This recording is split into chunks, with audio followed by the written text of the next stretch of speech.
These are the battles of the War of 1812. What I'm going to try to do is put together one of these videos for each one, or maybe two, of the battles of the War of 1812 as we go along. And we're going to start off with the very first really big battle, which was Fort St. Joseph and the capture of Michilimackinac on July 17th, 1812, or Mackinac as we call it now, because we've kind of shortened the native name for it. Now, this wasn't a big battle by contemporary terms. Like, there wasn't, 50,000 soldiers against 50,000 soldiers, but it was an important one because the United States had declared war on Britain on June 18th of 1812. But it really took a long time for the news to reach the forts along the border between the United States and British North America. So at Fort St. Joseph, which is in Mary's River in Upper Canada, and really was the furthest west of all the British outposts, the captain there, Charles Roberts, learned of the war before the news had even reached the American fort at Fort Mackinac in the Straits of Mackinac. And Roberts gathered together all his small force, right? It was a bunch of older veterans and employees of the Northwest Fur Company based out in St. Joseph's Island, and a whole bunch of allies from the First Nations. And they launched a surprise invasion of Mackinac Island. And the American fort there surrendered without a single shot being fired.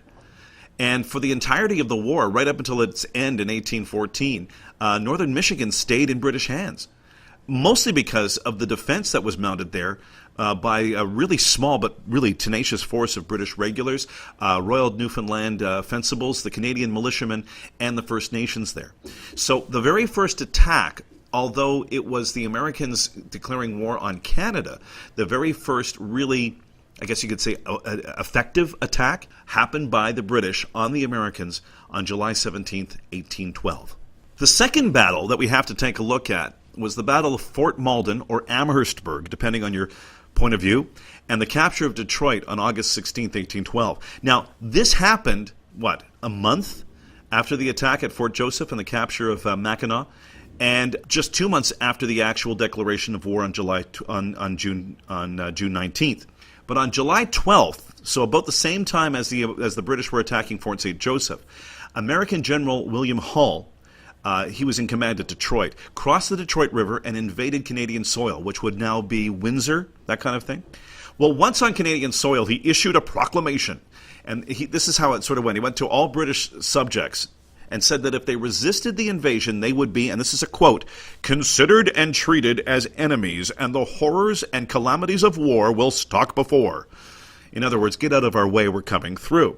So the first skirmish of the war occurred at River Canard. That's the one we saw the video about, a small action that just stopped Hull from continuing on to attack the British Fort Malden, or Amherstburg.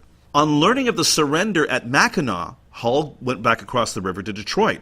He obviously saw something that was going on that he didn't like. Well, the British commander in Upper Canada, who was Major General Sir Isaac Brock, he was stationed at Fort George, which was in Niagara. He received a report on Hull's invasion and immediately took action. He went straight to Amherstburg with a small force of British reinforcements, Royal Newfoundland Fencibles, Canadian militiamen from the Lincoln and York regiments, and of some of his First Nation allies. And when he got there, he met with the Shawnee War Chief Tecumseh and Wyandot chiefs Roundhead and Splitlog, and together they planned an attack on Detroit. And what Brock did is he set up cannon positions on what is now Windsor, and he started bombarding Detroit. And if you've ever been to Windsor, you can basically see right across the river and see these things, right? And with a small force of regulars and militia and First Nations allies, he crossed the Detroit River and he laid siege to Detroit. And within only a few shots and from the cannon from the Canadian shore, and a whole bunch of redcoats coming across the water, right? And not to mention the fact that he had all those Aboriginal allies. They got really close to the American fort. Brock bluffed General Hull into surrendering Detroit because they had like 2,500 troops there. And the entire territory of Michigan was taken over.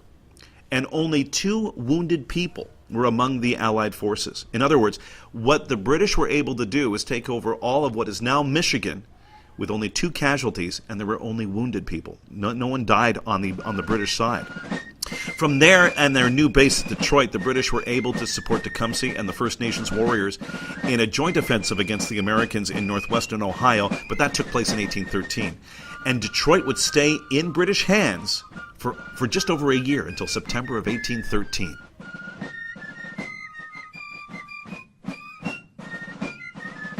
Create executed using Powtoon.